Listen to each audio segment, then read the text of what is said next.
Well, good morning, and thank you, Jane, for that very kind introduction, and also thanks to the Wilson Center for this opportunity to address you today.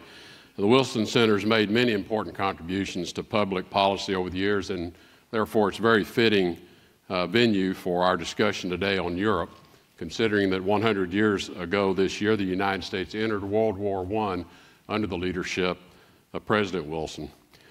While we tend to associate Wilson with spearheading America's first major involvement in European affairs, I think it's worth remembering that our commitment to Europe was earlier championed by a predecessor of his, Theodore Roosevelt.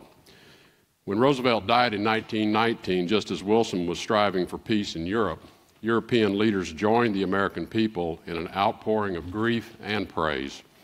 British Prime Minister David Lloyd George remembered him as an inspiring figure far beyond the country's shores. Another British politician said he had been the greatest of all Americans in a moment of dire stress. And a French senator said he had been the apostle of the cause of right on the other side of the Atlantic. President Roosevelt was beloved in Europe because of his vigorous commitment to the continent in the years before and during World War I. While President Wilson steadfastly adhered to a neutrality policy, Roosevelt felt a responsibility to come to Europe's defense. It was reported he even once asked President Wilson for permission to personally lead an army division into Europe. And he had even written to a British army officer saying, "If we had done what we ought to have done after the sinking of the Lusitania, I and my 4 boys would now be in the army getting ready to serve with you in Flanders." What motivated Theodore Roosevelt's rejection of neutrality and an ardent commitment to the defense of Europe? We can see the answer in something Roosevelt told the U.S. Congress in 1904, and I quote, "A great free people owes it to itself and to all mankind not to sink into helplessness before the powers of evil." Roosevelt knew that the defense of freedom demanded action from free nations, confident in their strength and protective of their sovereignty. Roosevelt also knew that the United States and Europe, then as we are now, are bound by shared principles. Our nations live according to a self-evident truth on which Western civilization is built: liberty, equality, and human dignity. These foundational principles are protected by the construct of our institutions, dedicated to the rule of law, separation of powers, and representative government.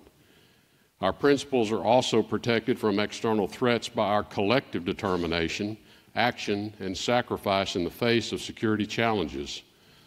World War I was the first great test in the 20th century of whether the United States would pay the high cost of liberty. Theodore Roosevelt never participated in that war, but he did pay that high cost. His son Quentin, a fighter pilot, was killed in the skies over France. In past decades, our way of life, and by extension our core Western principles, have been tested by the totalitarian threat of Nazism, by Soviet power and its communist ideology, by ethnic and sectarian conflicts, and by internal political pressures. Together, the U.S. and Europe have passed these tests, but we know that the United States and Europe are again tested today, and we will be tested again. Under President Trump, the United States remains committed to our enduring relationship with Europe. Our security commitments to European allies are ironclad. If we are to sustain the shared security commitments that ensure stability in the region, the Trump administration views it as necessary for our allies to be strong, sovereign, prosperous, and committed to the defense of shared Western ideals. Over the past 10 months, we have embarked on a new strategic policy that bolsters European and American security, namely a recommitment to Europe in the wake of the failed Russia reset, a new effort to adapt security institutions to combating emerging threats like terrorism, cyber attacks, and nuclear proliferation, and an expectation that European nations accept they are more secure when they contribute more toward their own defense. These new policy directions will better position the United States and Europe to confront the challenges that threaten our prosperity, the actors that seek to sow chaos and instill doubt in our laws and institutions, and the enemies that threaten our security and oppose our way of life. This is a message I will repeat in my meetings with NATO and OSCE leaders and in bilateral meetings and a trip to Europe next week. The preservation of our liberty begins with guaranteeing that our people can live in safety. To that end, the United States places the highest importance on security relationships with European allies, including NATO. Alliances are meaningless if their members are unwilling or unable to honor their commitments. Earlier this year, President Trump reaffirmed the United States' commitment to Article 5 of the NATO Treaty because it is the best mechanism we have to deter aggression. And as the text of Article 5 reads, the parties agree that an armed attack against one or more of them in Europe or North America shall be considered an attack against them all. Any attack by any actor or on a NATO member state will trigger Article 5, and the United States will be the first to honor the commitment we have made. We will never forget how NATO members came quickly to stand with us after the September 11th attack, and we will do the same for them if they are attacked. While the West continues to seek a productive new relationship with post-Soviet Russia, thus far it has proved elusive, as both attempts by the prior administration to reset the Russia and U.S.-Europe relationships have been followed by Russia invading its neighbor Georgia in 2008 and Ukraine in 2014. Russia continues aggressive behavior toward other regional neighbors by interfering in election processes and promoting non-democratic ideals. We, together with our friends in Europe, recognize the active threat of a recently resurgent Russia.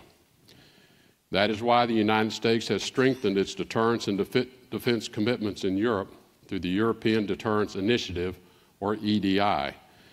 Earlier this year, the administration requested $4.8 billion in its budget towards the EDI. This increase of $1.4 billion over the previous year will enhance the U.S. military's deterrence and defense capabilities and improve the readiness of our forces in Europe. The EDI facilitates training and exercises with our European allies and partners to better integrate our militaries and provide security for Europe. And it will bolster the capacities of our Army, Navy, Air Force, and Marine Corps to deploy assets and support NATO joint exercises. In view of Russia's Zapad military exercises conducted near the borders of Baltic states in September, our ability to respond to an attack in concert with our allies is more important than ever. The EDI also includes $150 million to help Ukraine build its capacity for defending its territorial integrity. The United States recognizes that the war in Ukraine, in which people are still dying every day, must come to an end. We have repeatedly urged Russia to begin the path to peace by honoring its commitments under the Minsk agreements. Any resolution of the war that does not entail a fully independent, sovereign, and territorially whole Ukraine is unacceptable. Russia chose to violate the sovereignty of the largest country in Europe. The United States and Europe have stood shoulder to shoulder since 2014 in confronting this Russian aggression with a coordinated sanctions policy. Our transatlantic unity is meant to convey to the Russian government that we will not stand for this flagrant violation of international norms.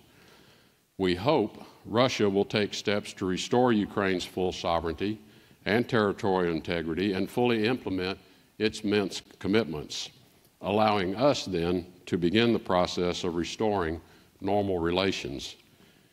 But let me be clear, Minsk-related sanctions will remain in place until Russia reverses the actions that triggered them. We are committed to the success of an independent and whole Ukraine. However, Ukraine's future depends also on winning its internal struggle to implement a broad range of economic, justice, security, and social sector reforms.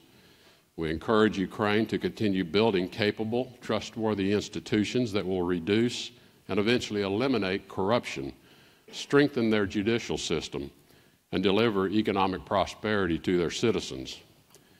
The Ukraine crisis also made clear how energy supplies can be wielded as a political weapon. Enhancing European energy security by ensuring access to affordable, reliable, diverse, and secure supplies of energy is fundamental to national security objectives. The United States is liberalizing rules governing the export of liquefied natural gas and U.S.-produced crude, and we're eager to work with European allies to ensure the development of needed infrastructure like import terminals and interconnecting pipelines to promote the diversity of supply to Europe. In July, President Trump announced at the 3C Summit that the United States will provide technical support for Croatia's Kirk Island project. The United States will continue to support European infrastructure projects, such as LNG receiving facilities in Poland and the interconnector Greece-Bulgaria pipeline to ensure that no country from outside Europe's energy union can use its resources or its position in the global energy market to extort other nations. We continue to view the development of pipelines like the Nord Stream 2 and the multi-line Turk Stream as unwise, as they only increase market dominance from a single supplier to Europe. The United States recognizes the fragility of the Balkans and will continue to work with partners in the EU to bring stability, prosperity, and democracy to the region. The people of the Balkan countries, to them we say, abandon your old animosities so that peace may become permanent. You have a chance to direct a new course of history. Bloodlines should no longer be battle lines. The United States and the world long to see a new generation of Serbs, Croatians, Albanians, Bosnians, Kosovars, and others who will forgive the past, even if they can never forget it. A testament to America's shared values with Europe is our cooperation on issues beyond the borders of Europe, which affect us all. The United States and our European allies have partnered to hold Bashar al-Assad accountable through sanctions for his crimes against his own people. Since the beginning of the Syrian crisis, the EU and its member states have pledged over 9.5 billion euros in humanitarian, stabilization, resilience assistance, and those efforts are continuing as the global coalition to defeat ISIS stabilizes liberated areas. As the last pockets of ISIS are defeated in Syria and international focus turns to resolving the Syrian civil conflict, our European partners must continue to be strong advocates for the UN-led Geneva process under UN Security Council Resolution 2254. That alone can be the basis for rebuilding the country and implementing a political solution that leaves no role for the Assad regime or his family in Syria's government. Our European partners have also been strong supporters of our diplomatic and economic pressure campaign against North Korea. In addition to enthusiastically supporting UN Security Council resolutions, countries have taken unilateral steps to maximize pressure on the regime in Pyongyang. Portugal froze all diplomatic relations with the DPRK in July. Spain and Italy have expelled North Korean ambassadors. Latvia has fined banks who have violated the sanctions. Our European allies know North Korea is a threat to all responsible nations and requires a coordinated response. We commend our allies for increasing pressure on the regime in Pyongyang in order to achieve the complete, permanent, and verifiable denuclearization of the Korean Peninsula. The partnership that the United States and European nations have forged are a critical basis for confronting the threats of today and tomorrow, both in Europe and outside of Europe. The United States and Europe face many challenges and threats that, unlike in the past, are simultaneously dispersed among many geographic front lines and across multiple domains, whether non-state terrorist actors, threats of a more conventional nature, cyber threats, or nuclear threats. Because we know we are stronger in confronting these challenges when we are working together, we will pursue even greater cooperation from and with the nations of Europe, our best partners. History has shown that when we are united, we succeed in the face of shared challenges. As I remarked earlier, one of these challenges is Russia. Europe and the United States seek a normalized relationship with Russia. However, Russia has shown it seeks to define a new post-Soviet global balance of power, one in which Russia, by virtue of its nuclear arsenal, seeks to impose its will on others by force or by partnering with regimes who show a disregard for their own citizens, as is the case with Bashar al-Assad's continuous use of chemical weapons against his own people. The dissolution of the Soviet Union liberalized Russian society and created new trade opportunities that benefit Russians, Europeans, and Americans.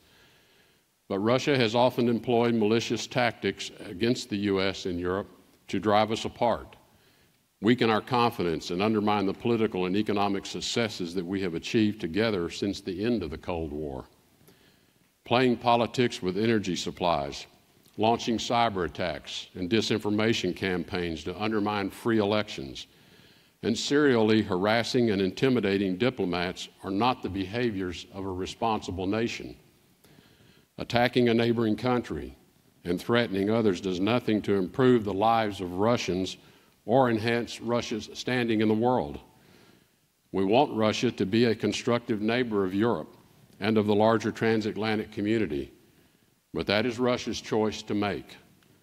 Russia can continue to isolate and impoverish itself by sowing disorder abroad and impeding liberty at home, or it can become a force that will advance the freedom of Russians and the stability of Eurasia.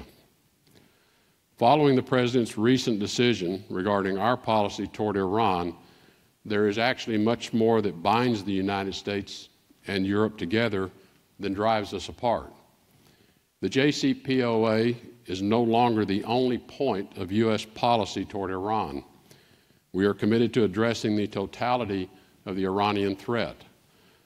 We ask our European partners to join us in standing up to all of Iran's malign behavior. The Iranian regime is antithetical to Western principles in its totalitarian suppression of individual, political, and religious freedom. Neither the United States nor Europe wants another type of North Korean nuclear threat on its hands, nor are any of our nations at ease with Iran's attempts at hegemony in the Middle East through support for terrorist organizations, militias on the ground in Iraq and Syria, and an active ballistic missile development program. At Europe's intersection in the region, we know Turkey cannot ignore Iran because of geographic proximity and cultural ties. But we ask Turkey, as a NATO ally, to prioritize the common defense of its treaty allies. Iran and Russia cannot offer Turkish people the economic and political benefits that membership in the Western community of nations can provide. We recognize the important contributions of our NATO allies that have been made in Afghanistan, and we ask them to maintain their commitment to the mission. The end state of the United States' new South Asia strategy is to destroy terrorist safe havens and deny their reestablishment, while the Afghan government continues to strengthen its own capacity to maintain security and create the conditions for reconciliation with the Taliban and an inclusive government that accounts for the ethnic diversity of all Afghans. We know this will take time, but if we fail to exercise vigilance and undertake action against the terrorist threat wherever it is found, we risk recreating the safe havens from which the 9/11 plot was hatched and carried out. We urge proportionate contributions of troops, funds, and other forms of assistance as we seek to eradicate a terrorist threat that will not be confined to the place where it was born. NATO's resolute support mission is essential to our shared goal of ensuring that Afghanistan develops the capability to contribute to regional stability and prevail over terrorist threats, including al-Qaeda and ISIS. Even though ISIS is on the brink of complete extinction in Iraq and Syria, the threat of ISIS and associated terror networks will persist in our own country and in others. ISIS is looking for new footholds wherever they can find them, including the Sahel region of West Africa. We must take action so that areas like the Sahel or the Maghreb do not become the next breeding ground for ISIS, al-Qaeda, or other terrorist groups. When these groups are able to occupy territory without disruption, their strategists, their bomb makers, and online propagandists have an easier time encouraging, plotting, and executing attacks elsewhere in the world.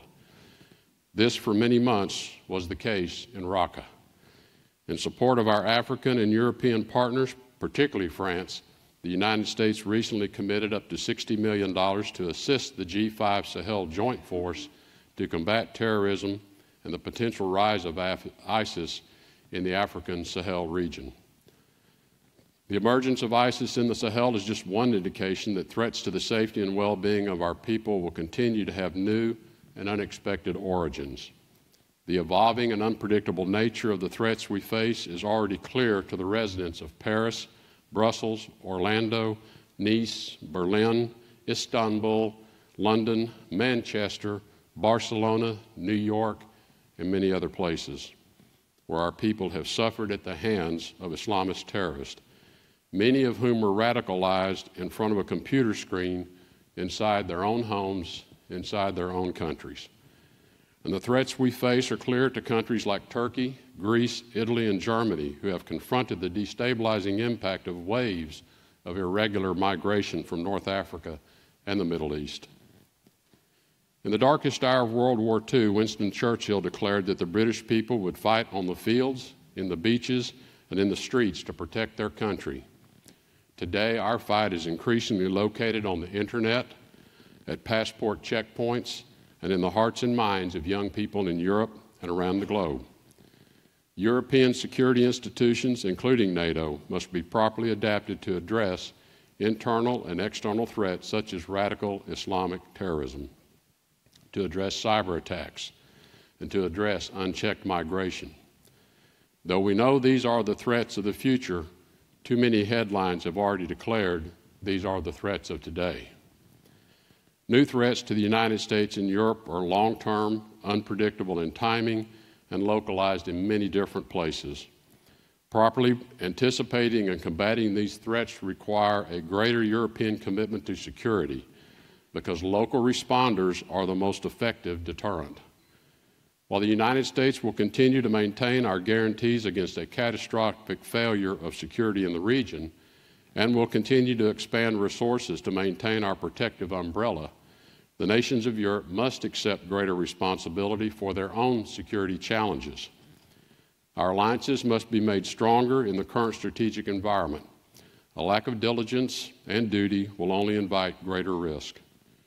President Trump said in Warsaw, and I quote, "We have to remember that our defense is not just a commitment of money, it's a commitment of will." Our expenditures are in some ways a reflection of how much we seek to protect peace and freedom. We once again urge European partners who have not done so already to meet the 2% of GDP target for defense spending. This year, Albania, Croatia, France, Hungary, and Romania have newly committed to attaining the 2% benchmark. These nations know they must invest in security to preserve liberty. Every NATO member has previously agreed to the Wales Pledge on defense investment. It's time for each of us to honor that agreement. We also urge greater security integration, provided that the relationships are efficient and serve shared interest. These commitments are necessary because our freedom and security is at stake. The United States and all nations of Europe, especially those who once lived under the weight of communist dictatorships, value our freedoms as nations who can act on our own authority. If we do not exercise responsibility, we will not have sovereignty. And if we do not have sovereignty, we will not have freedom. Maintaining sovereignty also entails cultivating the virtues that make it possible. Free nations must exercise vigilant protection of civil societies and the groups, families, and individuals that compose them. Rule of law and representative governments are empty shells when detached from a vibrant civil society and a deep respect for certain self-evident truths. We can win every great geopolitical struggle, but if we are not perennially vigilant of our own behavior, our own people may lose in the long run. The preservation of Western ideals depends on how willing we are to protect the core truths upon which our political and economic freedoms are based. We know the people and leaders of Europe are having many conversations about their future. America will not attempt to impose answers to those questions. We recognize that Europe is composed of free nations who, in the great tradition of Western democracy, must be able to choose their own paths forward. As in the past, the United States is committed to working with Europe's institutional arms, and while we also recognize that our allies are independent, democratic nations with their own history, perspective, and right to determine their future. This position has a particular relevance for what is transpiring in the UK over the Brexit.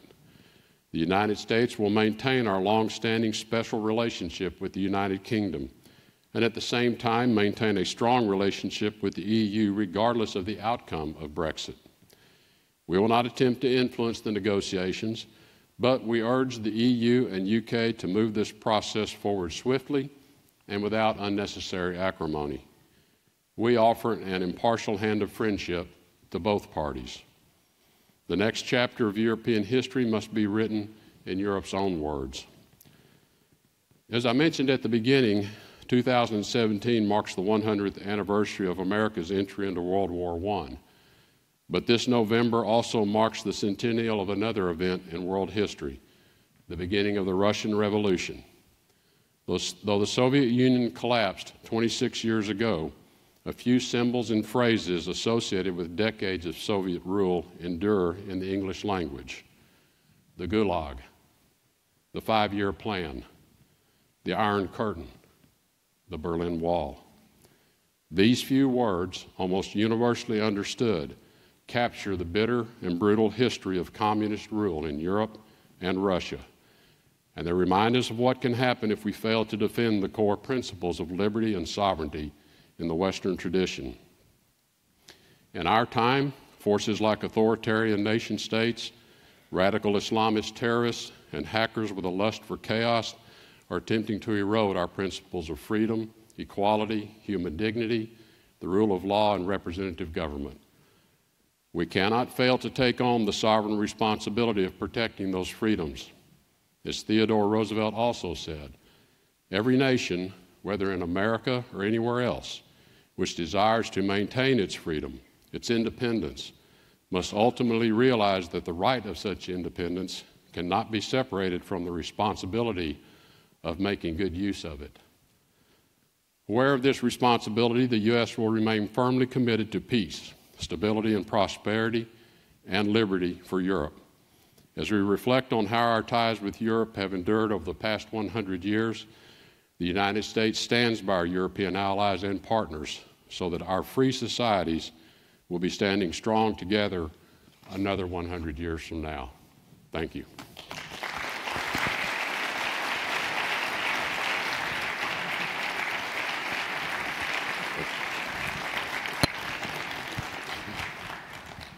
Thank you, Mr. Secretary, for a speech that I think is worthy of many of the leaders you cited. Woodrow Wilson, who served us as president 100 years ago, Theodore Roosevelt, Franklin Roosevelt, Winston Churchill.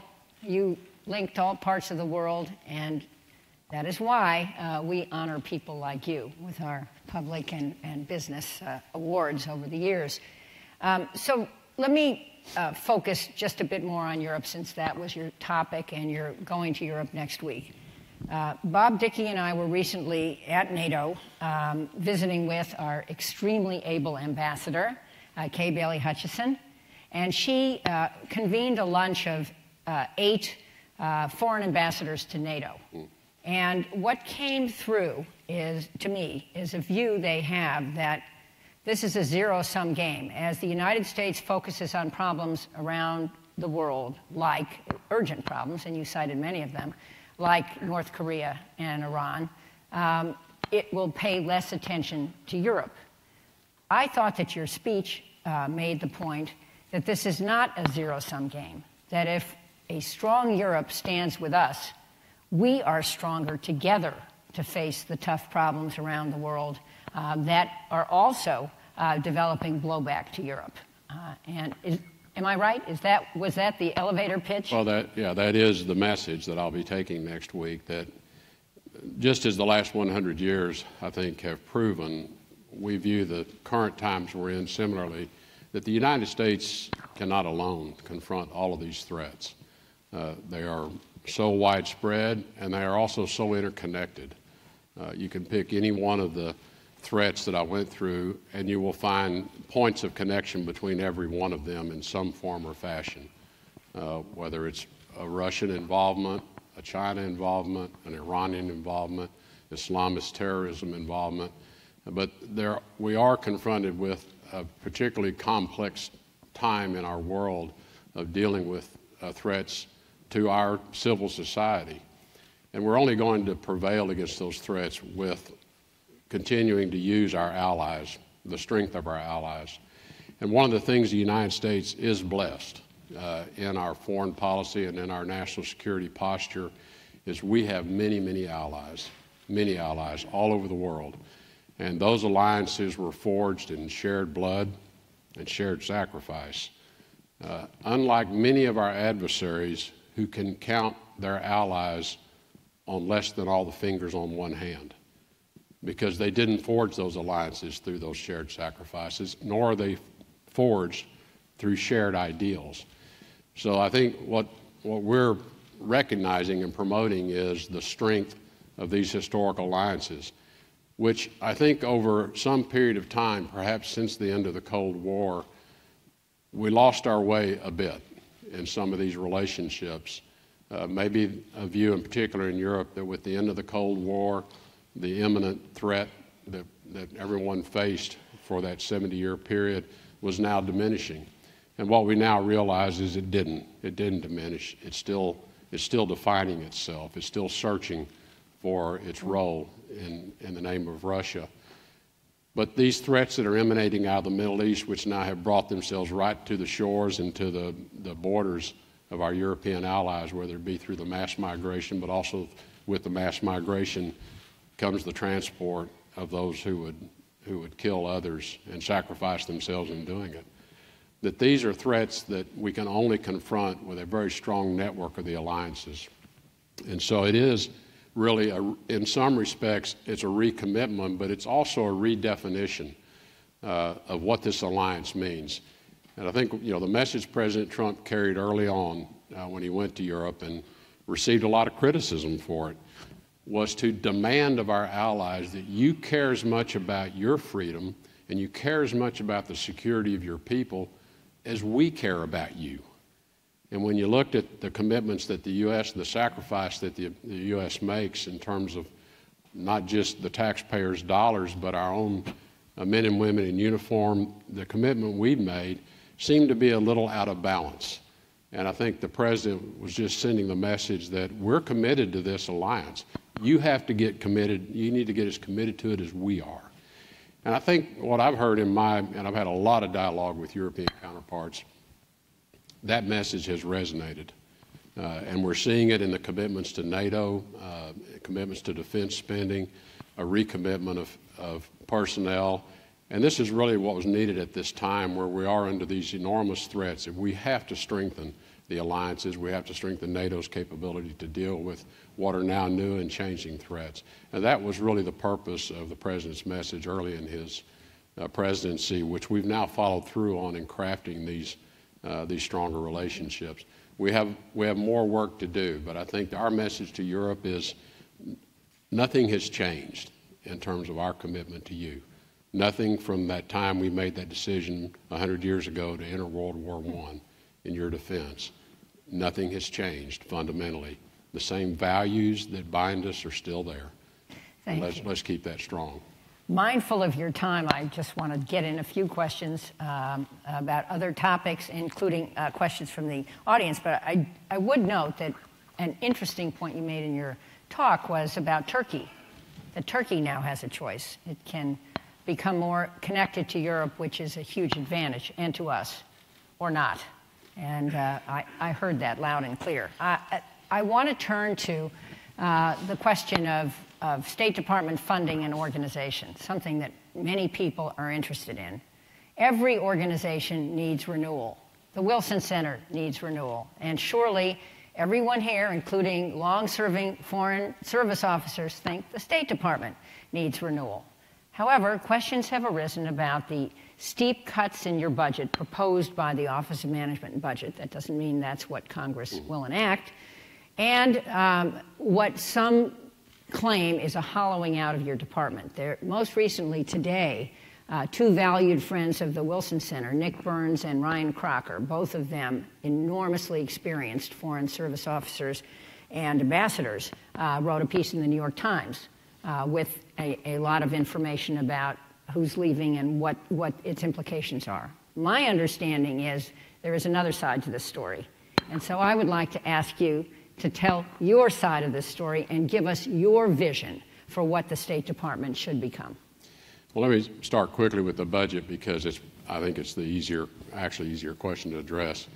The budget the State Department was given in 2016 was a record high budget, almost $55 billion. This was above what traditionally has been a budget that runs kind of in the mid $30 billion level.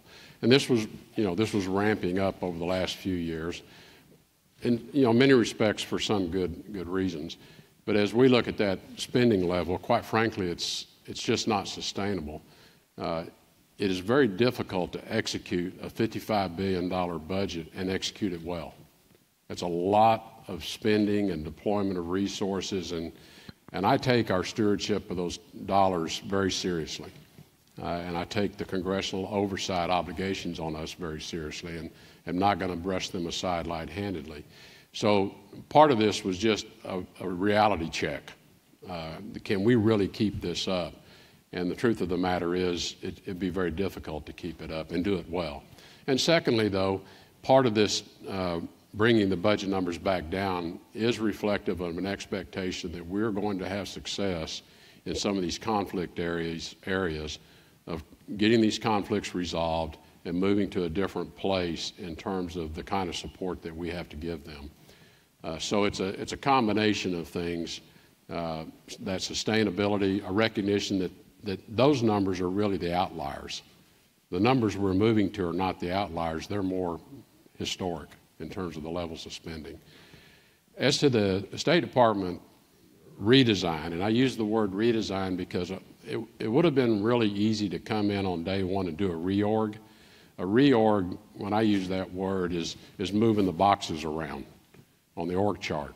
When I showed up in the State Department, I was stunned when I got the organization chart out, and I had 82 direct reports to the Office of the Secretary, to me, 82. Now, almost 70 of those are special envoys, special ambassadors, positions that have been created. So we immediately undertook an examination of just what's a reasonable way to run the place, and that isn't it. Having run a large global organization, and I've been through 3 major reorganizations in my history, and I actually enjoy doing it. It's always focused on how do we help the people be more effective? How do we get the obstacles out of their way? So we undertook a different approach, and since I don't know the department and didn't know its culture, we had a massive listening exercise. We had 35,000 people respond. We did over 300 face-to-face interviews, and we continue an active dialogue with people today about what is it, if I could do one thing for you that would make you more effective and make your work more satisfying, what would that be? And we got hundreds of ideas. We've actually selected about 170 of those ideas that we are now perfecting. The reason we call it a redesign is most of these have to do with work processes internally and work processes with interagencies that we should be able to improve the way people get their work done. Some of it is tools and enablement. So things like we have a really antiquated IT system. I was shocked when I went down to spend an afternoon with the A Bureau, and I said, what's the one thing I could do? And they said, get us into the cloud. And I looked at them, I said, what do you mean, we're not in the cloud? And they said, no, we're still on all these servers. Well, that's a big cyber risk first. But it really made it very cumbersome for people. And when I started using my own computer, I started realizing just how cumbersome it was. So a lot of the projects that have been identified out of the redesign are process redesigns and some enablement for people. And it's all directed at allowing the people of the State Department to get their work done more effectively, more efficiently, and have a much more satisfying career. We have a lot of processes in the HR function that have not been updated in decades, and they need to be updated. How we put people out on assignment. We invest enormous amounts of money in people that we deploy to missions overseas, and I was stunned to find out in a lot of the missions, these are one-year assignments. So we invested all this money, we send them out to the mission, they're there for 1 year, and about the time they're starting to figure it out and have an impact, we take them out and we move them somewhere else. Well, a lot of people have said to me, you know, I would really like to stay another year and start contributing. So it's a lot of things like that that came out of the listening exercise. So we have 5 large teams. They're all employee-led.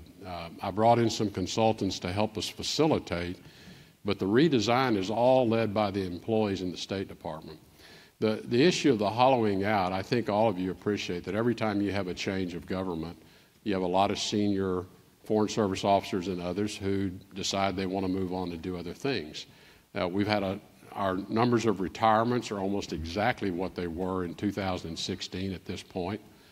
We have the exact same number of Foreign Service officers today, we're off by 10, that we had at this time in 2016. There is a hiring freeze that I've kept in place because as we redesign the organization, we're probably going to have people that need to be redeployed to other assignments. I don't want to have a layoff. I don't want to have to fire a bunch of people. So I said, let's manage some of our staffing targets with just normal attrition. Having said that, I have signed over 2,300 hiring exceptions because I've told every post, if you have a critical position and you really need that filled, just send it in.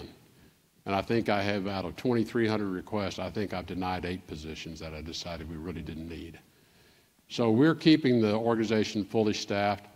We're still running our Foreign Service Officer School. We've hired over 300 this year.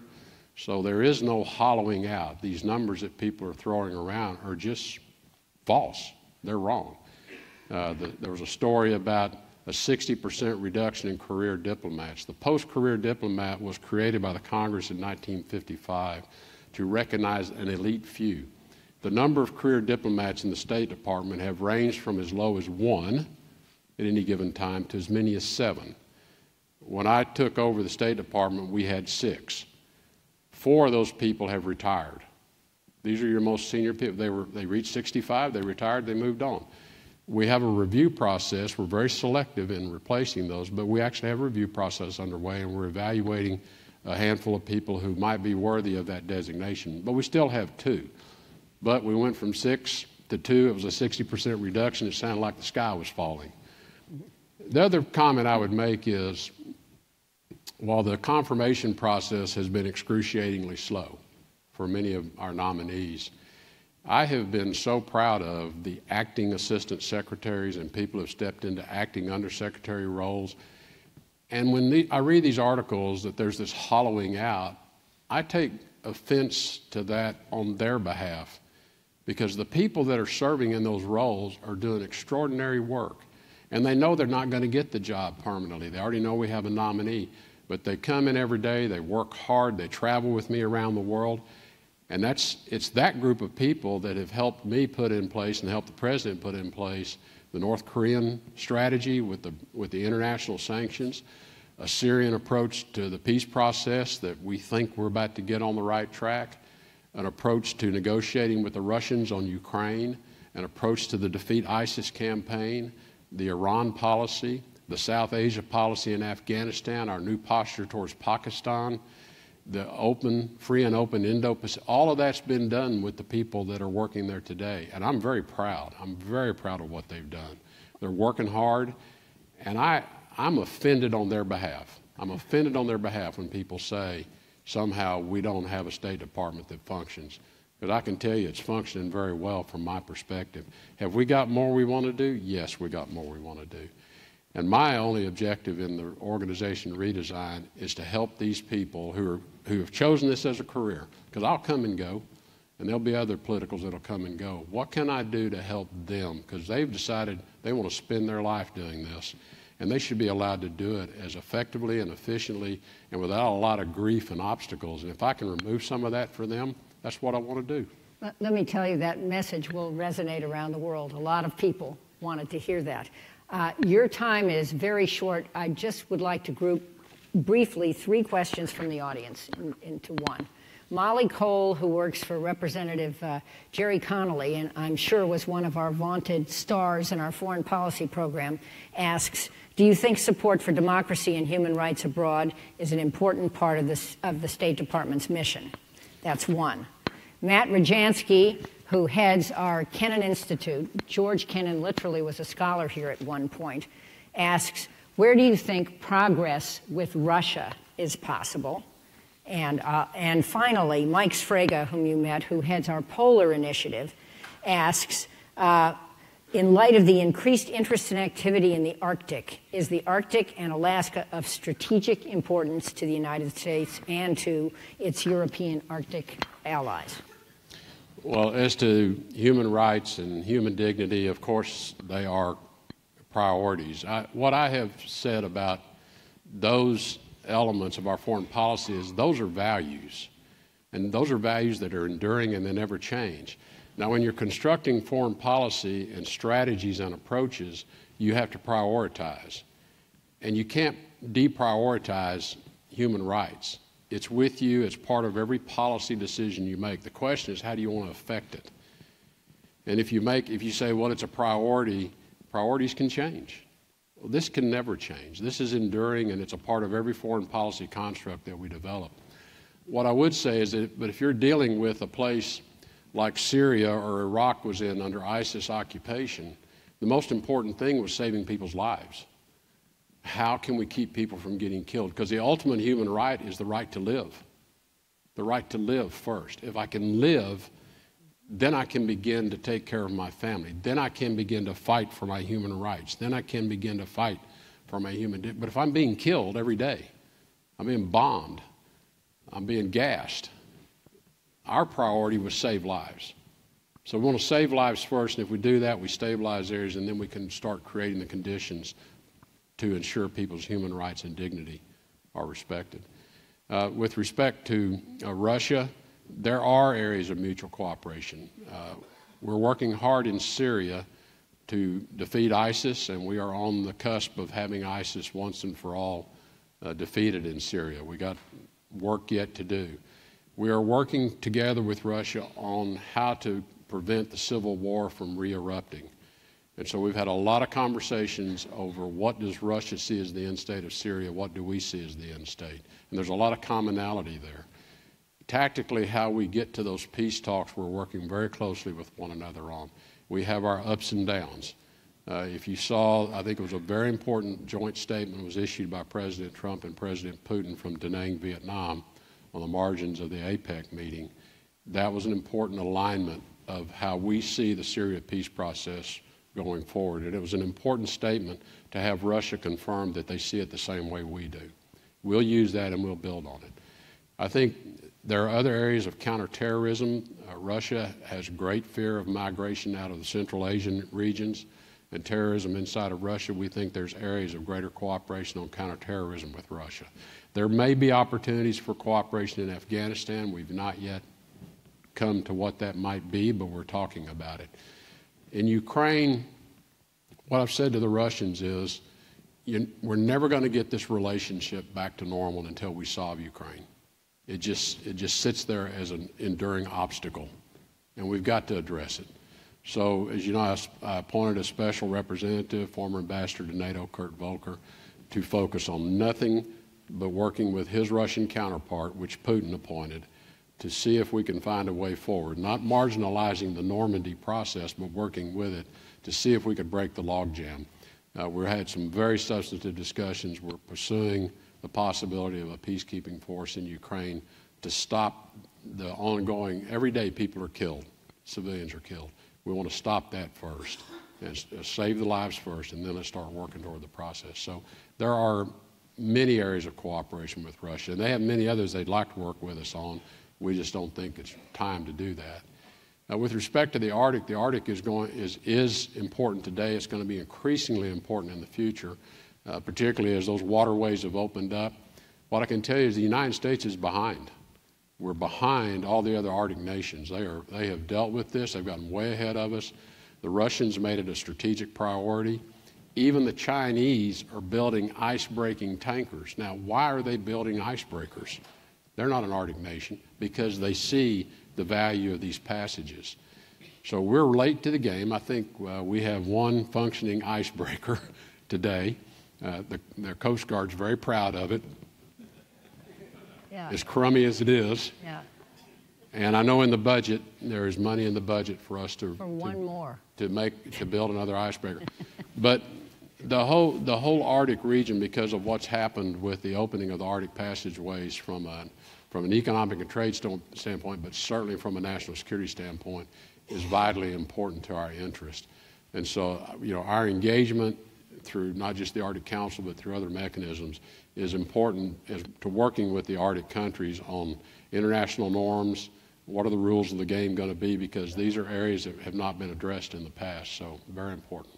So time is up. I was going to ask you what you want your legacy to be, but listening to you, I don't know that question can be answered yet. You're all over the world. You're focused deeply on the tough questions. You're headed to Europe next week. You have to come back and answer all the other questions we couldn't ask today.